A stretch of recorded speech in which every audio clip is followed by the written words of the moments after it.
नमस्कार, आप देख रहे हैं जन टीवी में आपके साथ आकांक्षा पारिक। खबरों की शुरुआत से पहले एक नजर हेडलाइंस पर। प्राण प्रतिष्ठा के दिन उत्तराखंड में आयोजन को भव्य बनाने की तैयारी। कैबिनेट मंत्री गणेश जोशी ने किया दीपों का वितरण। वहीं बीजेपी प्रदेश अध्यक्ष पहाड़ी क्षेत्र के भ्रमण पर।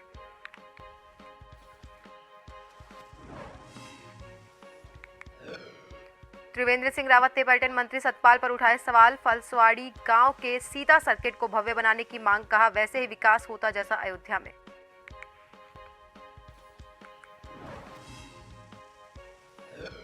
ज्योति रौतेला ने पौड़ी विधानसभा सीट से जताई दावेदारी। टिकट को लेकर कांग्रेस में अंतर्कलह की आशंका। बीजेपी बोली, विनाश काले विपरीत बुद्धि जैसे हाल।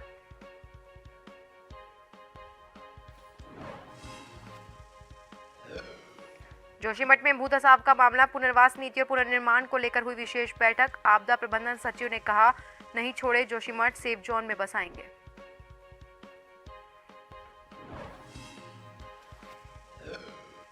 और देहरादून से हरिद्वार तक कोहरे का कहर। विजिबिलिटी कम। उत्तराखंड में भीषण ठंड और बड़ी गलन।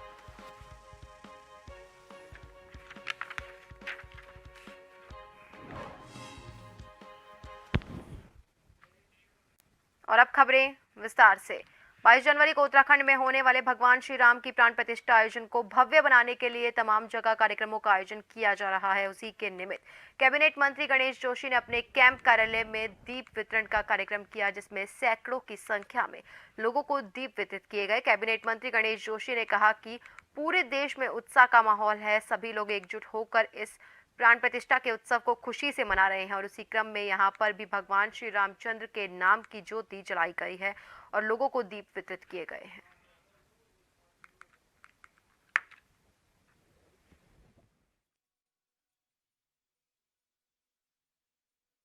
100 वर्ष की तपस्या के बाद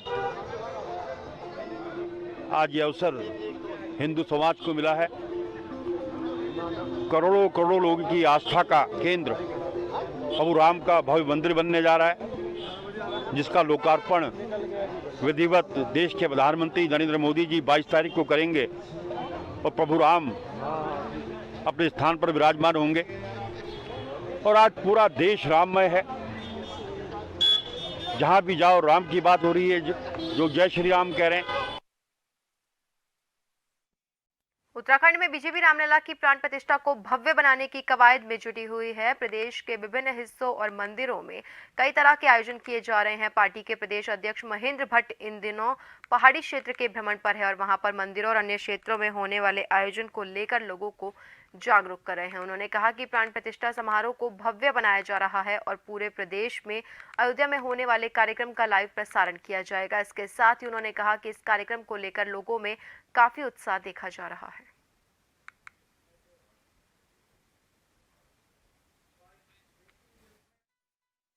अंदर राम दीपावली का दिन है। अयोध्या में भव्यतम मंदिर में प्राण प्रतिष्ठा भगवान श्री राम की होने वाली है। उत्तराखंड पूरा देवी देवताओं का क्षेत्र है और हमने तय किया है कि हर क्षेत्र के हर मंदिर में 14 से 22 तक स्वच्छता के कार्यक्रम चलेंगे। 22 तारीख को भी हर गांव के अंदर जो उनका इष्ट देव है उस मंदिर में एक टेलीविजन के माध्यम से अयोध्या के अंदर जिस प्रकार का अनुष्ठान है उस अनुष्ठान को प्रत्यक्ष रूप से सबको दिखाया जाए। खबर उधम सिंह नगर के सीमांत खटीमा से है, जहां 22 तारीख को अयोध्या में श्री रामलला की प्राण प्रतिष्ठा कार्यक्रम में खटीमा कोतवाली के अंदर होने वाले विभिन्न कार्यक्रमों और शोभा यात्रा को लेकर वरिष्ठ समाज सेवियों और अलग अलग संगठनों के साथ एक सामूहिक बैठक का आयोजन किया गया। इस बैठक में सभी लोगों से पुलिस प्रशासन द्वारा सहयोग मांगा गया। इसके साथ ही कहा कि 22 तारीख को निकलने वाली शोभा यात्रा में सभी धर्म और सभी सामाजिक संगठनों से निवेदन है कि आप सभी लोग शांतिपूर्ण व्यवस्था बनाकर इस आयोजन को संपन्न कराने में शासन प्रशासन का सहयोग करें।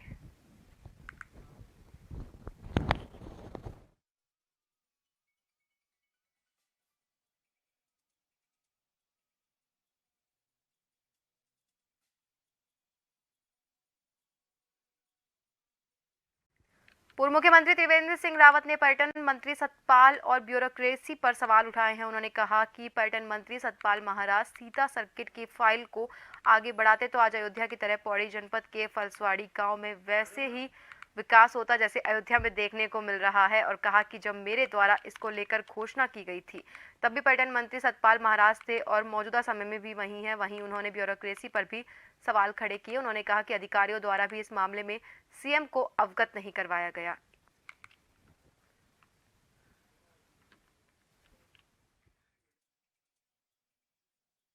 मुख्यमंत्री जी के संज्ञान में इसको अधिकारियों को लाना चाहिए था, विभागीय मंत्री को लाना चाहिए था, क्योंकि विभागीय मंत्री तब भी वही थे, आज भी वही हैं। तो उनके ध्यान में इसको लाया जाएगा तो निश्चित रूप से ये आगे बढ़ेगा। और जिस तरह से अयोध्या आज एक विकास का केंद्र बिंदु बन गया है, ऐसे ही उत्तराखंड के लिए जो सीता सर्किट है और माता सीता का जो समाधि स्थल है, अगर वो विकसित होता है तो आध्यात्मिक के साथ साथ यहाँ की आर्थिक प्रगति में भी वो मील का पत्थर साबित होगा।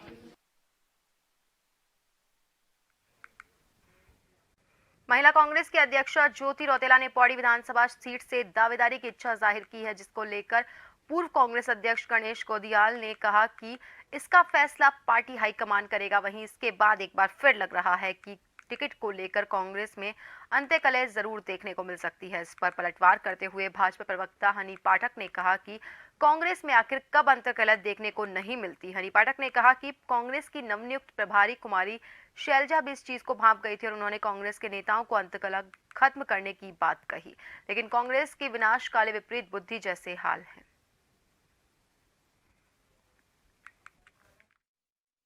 क्योंकि इनके यहाँ जो अभी प्रभारी नियुक्त होकर आई है शैलजा दी, उन्होंने अपने पदभार ग्रहण के दौरान ही कह दिया था कि ये अंदर खाने जो अब तक की गुटबाजी थी उसको खत्म करके अब लोकसभा चुनाव में हम लोगों को फोकस करना चाहिए।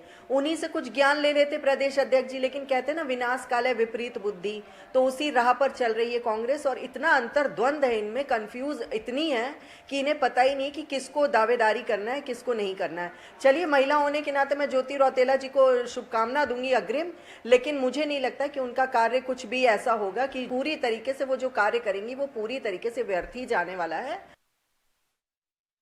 नैनीताल के भीमताल विधानसभा क्षेत्र के ओखल कांडा ब्लॉक के त्रिवेणी संगम गलनी में आयोजित उत्तरायणी कौतिक महोत्सव का शुभारंभ हुआ, जिसका भीमताल विधायक राम सिंह कैड़ा ने दीप प्रज्वलित कर शुभारंभ किया। वहीं उत्तरायणी कौतिक महोत्सव में लोक कलाकारों द्वारा शानदार सांस्कृतिक प्रस्तुतियां दी गई।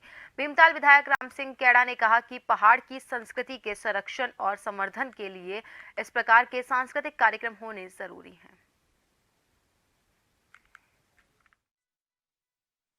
परिवेश में इतनी बड़ी संख्या में मेरी माताओं का, मेरे बुजुर्गों का, मेरे युवा साथियों का आना हमारे लिए इस बात का प्रतीक है कि पर्वतीय संस्कृति को लोग आगे बढ़ाना चाहते हैं और हमारे पहाड़ की संस्कृति, हमारे जोड़े, हमारे चांचरे और हमारा घुक्या त्योहार जिस रूप में मनाने का काम किया लोगों ने, मेरे क्षेत्र के लोगों ने, ये ऐतिहासिक है।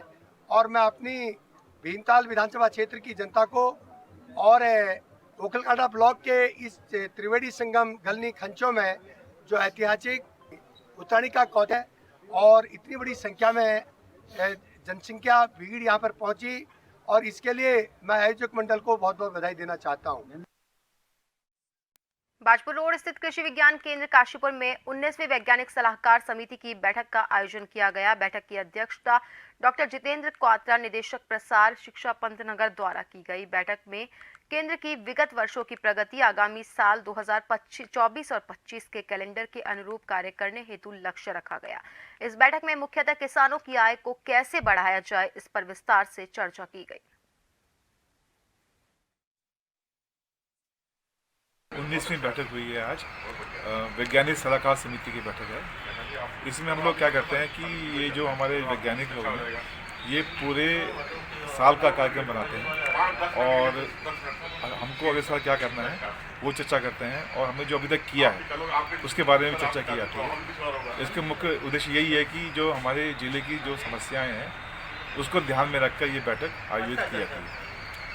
कृषि विज्ञान केंद्र हैं, इनका जो हमारा जो मैंडेट है ये है कि जो हमारा रिसर्च हुआ है, जो हमारी प्रयोगशालाओं में, लैब में, ये कैसे किसानों तक पहुँचे, इस बारे में चर्चा हुई। और हमारा ये जो तराई का क्षेत्र है ये गेहूं के बीज के लिए बहुत अच्छा जाना जाता है और हमारी बीज की क्वालिटी बहुत अच्छी होती है गेहूं के संबंध में। अभी जो चर्चा हमने की है कि किसानों की आय कैसे बढ़ाई जाए, इस पे जो है ध्यान देने की बात है, क्योंकि बीज से जो है जो ज़्यादा आय होगी किसानों को बजाय कि साधारण गेहूं बोने से, उस पे कैसे हम प्रदर्शनी लगाएं और कौन सी नई वैरायटी आई है उनको हम किसानों तक पहुंचाएं।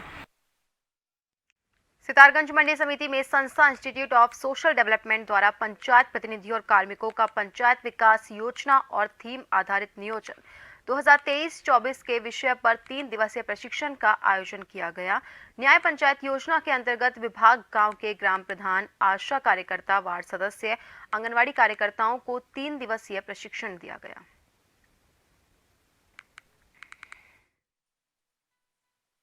दिवसीय थीम आधारित नियोजन विषय पर पंचायती राज के त्रिस्तरीय पंचायती राज में ग्राम प्रधानों को, वार्ड मेंबर्स को और लाइन डिपार्टमेंट से आशा और आंगनबाड़ी बहनों को, कम से कम हमारी 9 गांव की महिलाएं वहां पर और पुरुष वहां पर उपस्थित हुए और उनको थीम आधारित नियोजन विषय पर जानकारी दी गई और उस जानकारी को बेहतर तरीके से दिया गया जिससे उनको गाँव में अपनी GPDP बनाने में कोई परेशानी ना हो। प्रशिक्षण का मुख्य विषय ये था कि पंचायत राज व्यवस्था क्या है, पंचायत राज व्यवस्था के अंतर्गत त्रिस्तरीय व्यवस्था क्या है, उसमें हमारे गांव को उत्तम बनाने के लिए, खुशहाल बनाने के लिए, गांव की एक उत्तम GPDP तैयार करने के लिए जो हमारे 17 लक्ष्य निर्धारित हैं, उन लक्ष्यों को 9 थीमों में बांटा गया। उन 9 थीमों के आधार पर प्रत्येक थीम को हम लोग कैसे व्यवस्थित कर सकते हैं जिससे हमारे गाँव की GPDP अच्छी हो जाए, ताकि गाँव का विकास, चौमुखी विकास सुचारू रूप से हो जाए। जोशीमठ में भू धसाव आपदा के बाद अब नगर के प्रभावितों के लिए पुनर्वास नीति और पुनर्निर्माण को लेकर बैठक हुई। आपदा प्रबंधन सचिव रंजीत सिन्हा की अध्यक्षता में प्रभावित परिवारों, जनप्रतिनिधियों और प्रशासन में विशेष बैठक की गई, जिसमें आपदा प्रबंधन सचिव रंजीत सिन्हा ने प्रोजेक्टर के माध्यम से वर्तमान हालात को समझाया और बताया कि जोशीमठ नगर को आपदा की दृष्टि से 3 जोन में बांटा गया, हाई रिस्क, मीडियम रिस्क और लो रिस्क जोन। सरकार प्राथमिकता के तौर पर सबसे पहले हाई रिस्क जोन क्षेत्र को खाली करने को लेकर होमवर्क तैयार कर रही है। वहीं बैठक में स्थानीय लोगों ने साफ तौर पर कहा कि वो किसी भी दशा में जोशीमठ नगर को छोड़ नहीं सकते। आसपास के लो रिस्क या सेफ जोन में ही उन्हें बसाया जाएगा।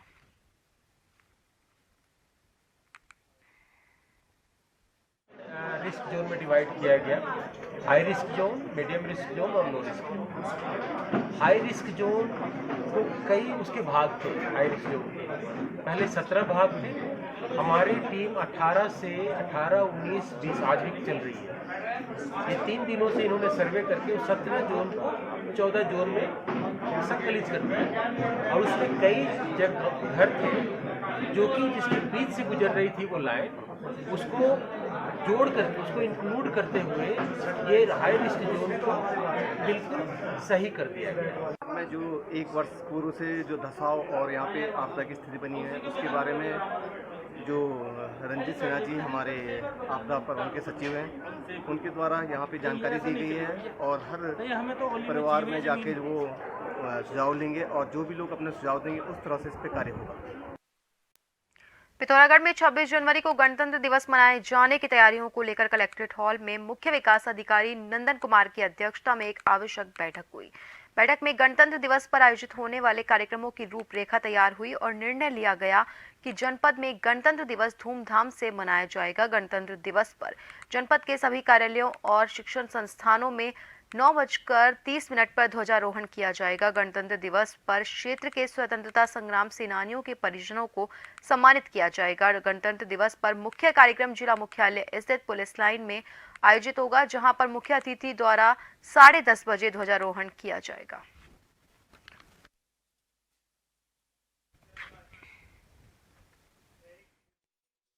हरिद्वार नगर निगम के कर्मचारियों ने आश्रितों को भर्ती और सफाई कर्मचारियों की पदोन्नति कर पर्यवेक्षक बनाए जाने सहित कई मांगों को लेकर निगम के खिलाफ मोर्चा खोल दिया। संयुक्त मोर्चा के बैनर तले किए गए विरोध में कर्मचारियों ने अपनी मांगों को लेकर सिटी मजिस्ट्रेट को ज्ञापन सौंपा। विरोध कर रहे कर्मचारियों की मांग है कि सफाई कर्मचारी सालों से काम कर रहे हैं, उन्हें पदोन्नति देकर उन्हें पर्यावरण पर्यवेक्षक बनाया जाए। सफाई कर्मचारी नेताओं ने सरकार को साफ तौर पर चेतावनी देते हुए कहा कि अगर उनकी मांगों पर जल्द गौर नहीं किया गया तो वो सड़कों पर उतरकर आंदोलन करेंगे।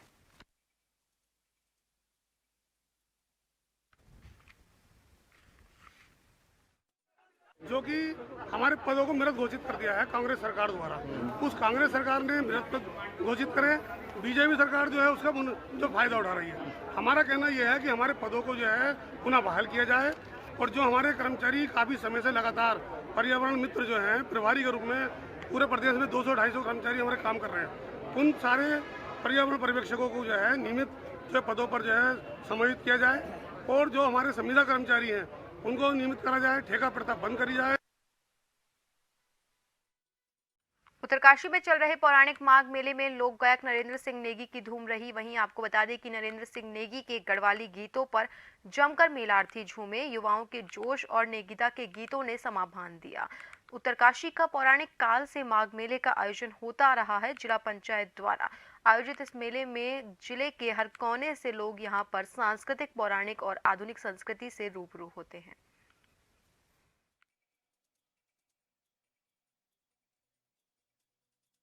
मैं वो भी मिक्स करके गाता हूँ, पुराने भी नए भी, बहुत नए भी, इस किस्म से मिक्स करके गाते हैं।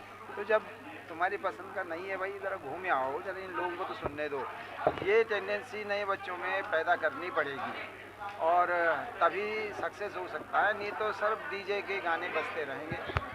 और हमारा जो परंपरा है, जो लोक संगीत है, वो धीरे धीरे ख़त्म हो जाएगी। फिर लगेगा नए बच्चों, आने वाले बच्चों के कि गीत का मतलब सिर्फ नाचना होता है। माघ मेले की आज की संध्या में हमारे उत्तराखंड के बहुत ही गौरव हम समझते हैं कि जिन्होंने हमारे उत्तरकाशी के लिए नहीं बल्कि पूरे उत्तराखंड का जिन्होंने जो है अपने गीतों के माध्यम से आने वाले पीढ़ी के लिए बहुत अच्छे संदेश गीतों के माध्यम से देते हैं।